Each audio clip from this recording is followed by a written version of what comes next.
Dans cette émission, nous allons évoquer l'interview de M. Zellelan devant la presse. Et trois questions fondamentales ont été évoquées et il s'est prononcé sur ces trois questions fondamentales. La première, c'est l'éventuelle négociation de paix avec la Russie afin de mettre un terme à la situation conflictuelle russo-occidentale sur son territoire ukrainien. Deuxièmement, c'est l'éventuelle livraison d'armes nucléaires de la part de ses alliés afin de pousser Vladimir Poutine à réfléchir et aller autour de la table. Troisième question, c'est d'éventuelles entrées immédiates de son pays, l'Ukraine, au sein des membres de l'OTAN. Et donc là-dessus, M. Zellelan a fait référence à la position allemande. Et donc nous allons voir en détail exactement mot par mot ce qu'il a dit. Mais avant tout, si vous n'êtes pas encore abonné sur ma chaîne YouTube Kanteji Visionnaire le vrai, je vous invite à vous abonner là-dessus, à activer la cloche de notification pour ne plus perdre mes émissions, mais aussi à partager nos nombreuses vidéos de sensibilisation, de décortiquage des sujets liés à la géostratégie, la géopolitique, voilà. Et donc, mesdames et messieurs et mesdemoiselles, sans plus tarder, nous allons voir en détail. Voilà. Vous savez, cette histoire est faite de déclarations, de contre-déclarations et voilà, de guerre aussi sur le terrain, d'envoi de soldats au repos éternel, de destruction de matériel militaire occidental.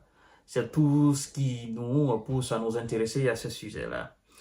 Les négociations de paix avec la Russie dépendront de la présidentielle américaine. La présidentielle américaine.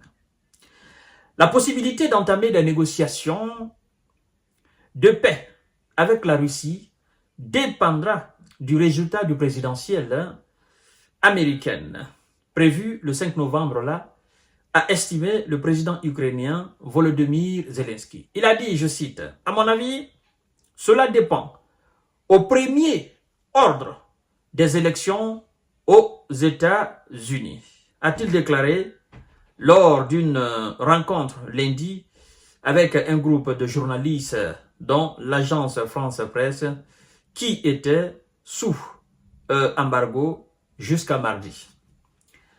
Intéressons-nous d'abord à ce premier pan, n'est-ce pas, de notre sujet. Les négociations avec la Russie dépendront de la présidentielle américaine. Par là, vous comprenez automatiquement que l'Ukraine n'existe pas. Par là, vous comprendrez aussi automatiquement que l'Europe, l'Union européenne, n'existe pas dans le plan, dans la tête de Volodymyr Zelensky. Dans la tête de Volodymyr Zelensky, c'est lui qui est censé mettre un terme à la guerre.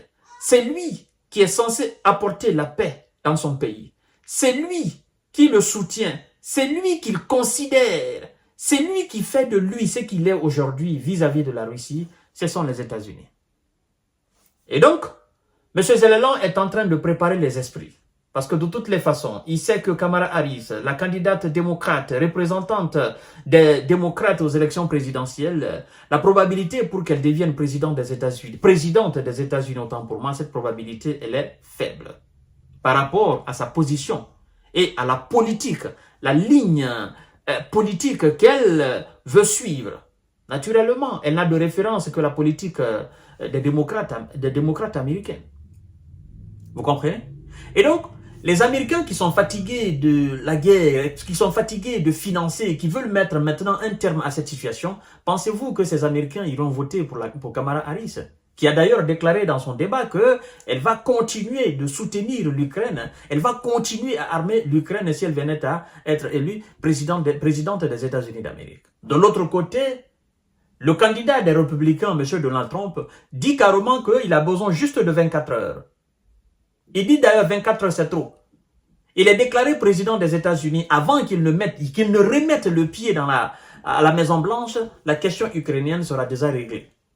Pour lui, en fait, il a cette portion magique Parce qu'il dit, je connais parfaitement Vladimir Poutine, je connais parfaitement Volodymyr Zelensky. Et M. Donald Trump a parfaitement raison. Il a parfaitement raison parce que c'est lui, c'est le patron de la Maison-Blanche qui détient la clé de la paix ou de la continuité de la guerre en Ukraine. Mais si les États-Unis ne fournissent plus d'armes à l'Ukraine, qu'est-ce qui va se passer? La guerre, c'est fini. On va tracer un plan de paix avec Vladimir Poutine. Monsieur Donald Trump, qui est aussi un admirateur vraiment avoué de monsieur Vladimir Poutine, ben, écoutez, les deux vont carrément s'entendre sur les réalités du terrain. Ça, c'est le premier pan de sa conférence de presse avec ses journalistes étrangers. Et alors, M. Zelensky a également assuré que, parlant de la question d'armes nucléaires qui a été évoquée, je crois bien le vendredi passé, ou le vendredi surpassé à Bruxelles, parce qu'il a dit, bon écoutez, si vous ne voulez pas que j'entre à l'OTAN, il faudrait quand même que l'Ukraine se dote d'armes nucléaires dissuasives pour, n'est-ce pas, dissuader la Russie. Ou, au pire des cas, il faudrait que l'Ukraine entre dans une alliance très forte. Et je ne vois pas d'alliance plus forte sur cette terre que l'OTAN. Il parlait effectivement de l'OTAN, c'était une forme de séduction du moins.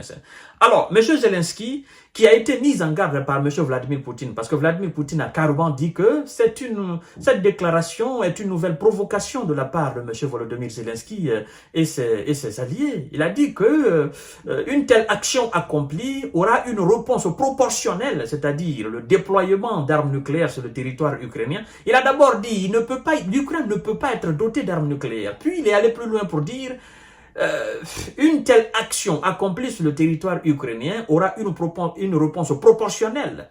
Et donc, les Américains ont réfléchi, les Européens ont réfléchi. Certainement, dans l'ombre, ils ont dit à M. Volodymyr Zelensky, tu ne peux pas avoir l'arme nucléaire, tu n'as pas les capacités de les avoir, tu n'as pas les installations, et nous non plus, nous ne pouvons pas le faire, puisque ce serait une déclaration de guerre de troisième guerre mondiale à la Russie. Et donc, M. Volodymyr Zelensky, en abordant cette question, on nous dit, le président ukrainien a également assuré que son pays ne demandait pas d'armes nucléaires à ses alliés occidentaux pour combattre l'invasion russe, n'est-ce pas? Après des déclarations ambiguës sur la question la semaine dernière. Il dit, je cite, « Nous ne demandons pas à ce que des armes nucléaires nous soient données. » A-t-il affirmé, après avoir laissé entendre jeudi que l'Ukraine devait disposer d'armes nucléaires si elle ne pouvait pas rejoindre une alliance comme l'Organisation du Traité Atlantique Nord parlant de l'OTAN. Des propos fermement dénoncés par Moscou. Alors, M. Volodymyr Zelensky, sur la question de l'adhésion de son pays au sein de l'OTAN, il a accusé l'Allemagne. Il dit que l'Allemagne est sceptique. D'accord? C'est ce qu'il dit. Hein? Il dit l'Allemagne est sceptique quant à l'invitation de l'Ukraine à l'OTAN, car elle a peur de la réaction russe. Voilà.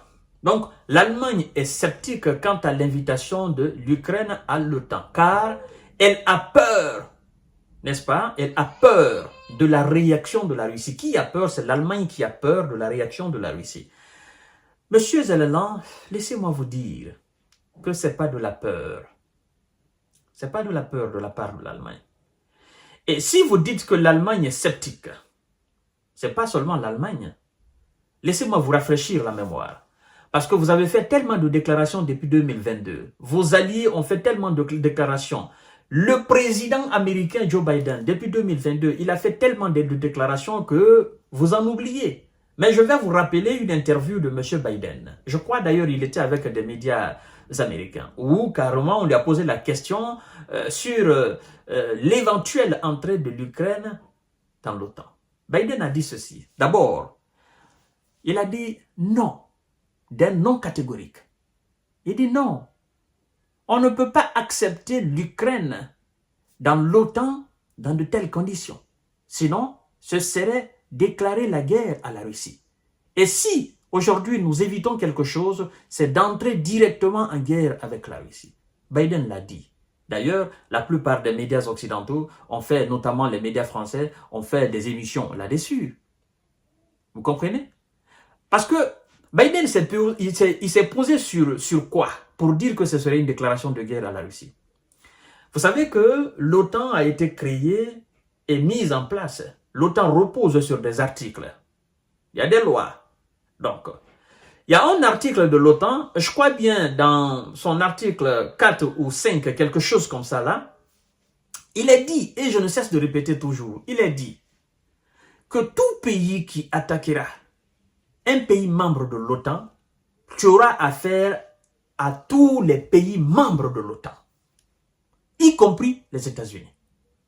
Si la Chine venait à s'attaquer à la France, venait à s'attaquer à Bruxelles, à Belgique, venait à s'attaquer à l'Allemagne ou aux Pays-Bas ou à la Grande-Bretagne, peu importe le pays membre de l'OTAN, c'est tout l'OTAN qui fera face à la Chine, y compris les États-Unis d'Amérique.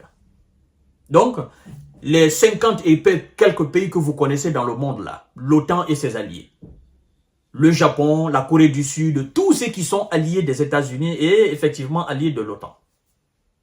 Donc, M. Biden se dit, accepter l'Ukraine dans une condition conflictuelle comme ça, nous serons obligés de défendre l'Ukraine. Parce que ce serait alors un pays membre de l'OTAN qui serait dans un conflit majeur avec une puissance nucléaire. Et donc, nous ne voulons pas. Et c'est pourquoi, au fur et à mesure que le temps passait, en fait, ils étaient en train de faire peur à Vladimir Poutine afin que le monsieur recule, afin qu'il retire ses hommes. Mais plus le temps passait, plus Vladimir Poutine se donnait les moyens. Plus il gonflait les rangs, plus il mettait d'énergie et plus il mettait de moyens à la disposition de son armée. Et plus les Américains s'enfonçaient. Et plus on détruisait l'Ukraine. Et par fini, l'Ukraine se trouve aujourd'hui orpheline. Il n'est pas dans l'OTAN, elle n'est pas dans l'OTAN, elle n'a pas d'armes nucléaires et elle est en train de perdre des villes et des villages. Donc, qui est perdant? C'est Zelensky qui est perdant.